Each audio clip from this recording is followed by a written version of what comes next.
జగన్ ఇక్కడ ట్వీట్ చేసాడు. ప్రధానంగా ఈ యొక్క అంశం సంబంధించి సీబీఎన్ అంటే ట్యాగ్ చేస్తూ కూడా ఈ పరిపాలించే అర్హత నీకుందా?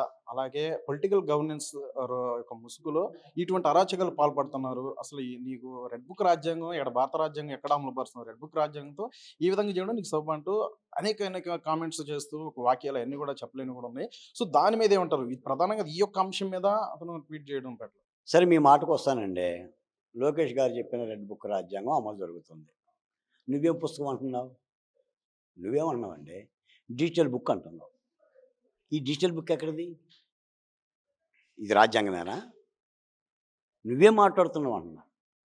అందుకని చట్టం తన పని తాను చేయటమే రెడ్ బుక్. నిజంగా నీకో మాట చెప్తాను సార్. ప్రభుత్వం గనక కక్షపూరితంగా గనక చర్య తీసుకునే లెక్కయితే కొడాలి నాని బయట ఉండేవాడు కాదండి. అలాగనే చాలామంది ఆర్కే రోజా గారు కూడా బయట ఉండేవాళ్ళు కాదండి. ఈ రోజున మీరు అరెస్ట్ అయిన వాళ్ళని కూడా చూడండి. క్రింది కోర్టుకి వెళ్తున్నారు, మధ్య కోర్టుకి వెళ్తున్నారు, పై కోర్టుకి వెళ్తున్నారు, బెయిల్ తెచ్చుకుంటున్నారు. విచారణ పర్వాలు కూడా వాళ్ళు ఎక్కడ కోరితే అక్కడ విచారణ చేస్తున్నారు. ప్రతి సంఘటన మీద కూడా సిఐడి చేస్తున్నారు, ఏసీబీ చేస్తున్నారు, విచారణ చేస్తున్నారు. విచారణ తర్వాతే బరితెగించిన నాయకులను అరెస్ట్ చేస్తున్నారు. ఏం అరెస్ట్ చేశారు చెప్పండి? ఒక దళితుడిని కిడ్నాప్ చేస్తే వల్లభనేని వంశీని అరెస్ట్ చేశారు. ఆ మద్యానికి సంబంధించిన లెక్కర దానిలో పాత్ర ఉందని చెప్పేసి భోగారావు చెప్తే జోగి రమేష్ని అరెస్ట్ చేశారు. పేర్ని నాని ఇంకా మాట్లాడుతూనే ఉన్నాడు కదా. అంబటి రాంబాబు గారు దసరా డ్యాన్స్ చేస్తూనే ఉన్నాడు కదా. ఎక్కడైనా చేశారా చర్యలు? అందుకని నాడు నాడు మీరు చూడండి. అచ్చెన్నాయుడు గారు, దేవినేని ఉమ, కొల్లు రవీంద్ర, ధూళిపాల నరేంద్ర, తర్వాత స్పీకర్ అయ్యన్న పాత్రుడు, రఘురామకృష్ణరాజు మొత్తం జైలుకు పోయిన వాళ్ళే. వెరసి చంద్రబాబు నాయుడు గారు లేదా లోకేష్ గారికి పెట్టిన ఇబ్బందులు కానీ. అందుకని ప్రభుత్వం ఎక్కడా కక్షపూరితంగా ప్రవర్తిస్తున్న తీరు లేదు. తప్పు చేసిన వాళ్ళని మాత్రం జైలుకు పంపించాలి. ఇంకో మాట కూడా ఏంటంటే ఈ రాష్ట్రంలో శాంతి భద్రత చాలా ముఖ్యమండి. జగన్మోహన్ రెడ్డి గారు శాంతి భద్రతలకు విఘాతం కలుగు చేయటం మూలాన పారిశ్రామికవేత్తలను భయపెట్టో, లేదా పీపీపీ విధానం ద్వారా టెండర్లు పట్టడానికి వచ్చే వాళ్ళని భయపెట్టో, లేదా ఒక ప్రశ్నను లేవనెత్తి పరిపాలన డిస్టర్బ్ చేయాలనుకుంటున్నాడు. కానీ ప్రభుత్వం చాలా సీరియస్గా ఉంది.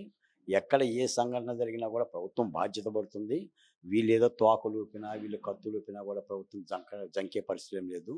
తాట తీసే పరిస్థితిలోనే ఉంది తప్ప 80% ఉపేక్షించారు. ప్రధానంగా ఇటువంటి ఘటనలు జరిగిన తర్వాతే ఇట్లా బయటికి రావడం కావచ్చు, ఇటువంటి విమర్శలు ప్రభుత్వం మీద చేయడం కావచ్చు, ప్రజల్లో కూడా వెళ్ళే అవకాశం ఉంది. ప్రధానంగా ఇటువంటి ఏవైతే హత్యలు కావచ్చు, ఇలాంటి ఘటనలు జరిగిన తర్వాత ఈ వైసీపీ వారికి ఏం చెప్పదలుచుకున్నారు? లేదు మిత్రమా, నేను చెప్తున్నాను.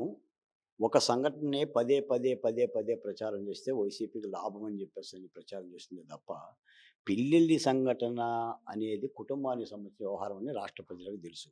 నిన్న మీరు సంక్రాంతి పండుగ చూశారండి. ప్రజలంతా శోభాయమానంగా చేసుకున్నారు.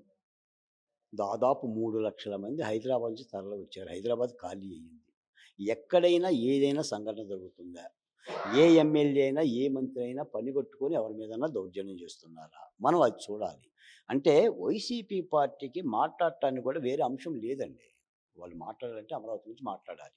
ఏం మాట్లాడతారు అమరావతి గురించి? లేదా పరిశ్రమల గురించి మాట్లాడాలి, పెట్టుబడుల గురించి మాట్లాడాలి. అవన్నీ కూడా ప్రభుత్వం చేస్తుంది. లేదా సంక్షేమ పథకాల గురించి మాట్లాడాలి, అవి ఇస్తుంది. ఉద్యోగాల గురించి మాట్లాడాలి, అవి కూడా లోకేష్ గారు తనకున్న శాయశక్తుల డిఎస్సి ఇస్తున్నాడు, సెకండ్ డిఎస్సి అంటున్నాడు, పోలీసులని రిక్రూట్మెంట్ తీసుకున్నాడు. ఇక వేరే అంశం ఏమి లేదు. కాబట్టి ఏంటంటే కులాల మధ్య, మతాల మధ్య, ప్రాంతాల మధ్య ఏదైనా వైషమ్యాలు చేయాలి. ఇది ఒక రాజకీయ క్రీడగా మారింది. కాబట్టి ప్రజలైతే అర్థం చేసుకుంటారు. ఒక్క మాట మాత్రం చెప్తాను సార్, ఇవన్నీ గత 5 ఏళ్ళు చేసినవే. అంటే కేవలం అరాచకం మీద లేదంటే ఈ విధమైన ఘర్షణ వాతావరణం కలిగించడం మూలాన రాజకీయాలు చేద్దామంటే ఏ రాజకీయ పార్టీకి భవిష్యత్తు రాదండి.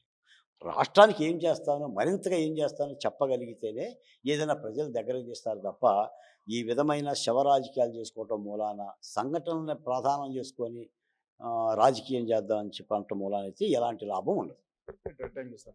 ప్రధానంగా చూసుకున్నట్లు ఏదైతే ఈ పిన్నెల్లిలో జరిగిన ఒక అంశం చూసుకున్న ఘటన ఏదైతే ఉందో ఇది సాల్మాన్ ఒక హత్య ఉదాంతం కూడా ఇదంతా కూడా వ్యక్తిగత కారణాల వల్ల అదంతా కూడా జరిగిందంటూ కూడా చెప్పొస్తున్నారు. అలాగే ఒకవైపు రాష్ట్రం అనేది అభివృద్ధి పదంలో కూడా పరుగులు పెడుతుంది. అలాగే ఒక సంక్షేమ పథకాలు ఇవ్వడంలో కావచ్చు. సో అన్ని విధాలు కూడా బాగానే ఉంది. సో వీరికి వేరే ఒక అంశం ఏది లేక విమర్శ చేసే నేపథ్యంలో ఇటువంటి శవ రాజకీయాల ద్వారా వారి యొక్క లబ్ధి పొందే విధంగా అలాగే కుల మతాల మధ్య ఒక వైషమ్యాలు రెచ్చగొట్టే విధంగా ఈ విధంగా వైసీపీ వారు చేస్తున్నారు తప్పించి బట్టగలిచి ప్రభుత్వం మీద వేసే ప్రయత్నం చేస్తున్నారు. సో ఈ యొక్క రాష్ట్ర ప్రజలందరూ కూడా ఇవన్నీ కూడా గమనిస్తున్నారు అంటూ కూడా చెప్పుకొస్తున్నారు బాలకోట.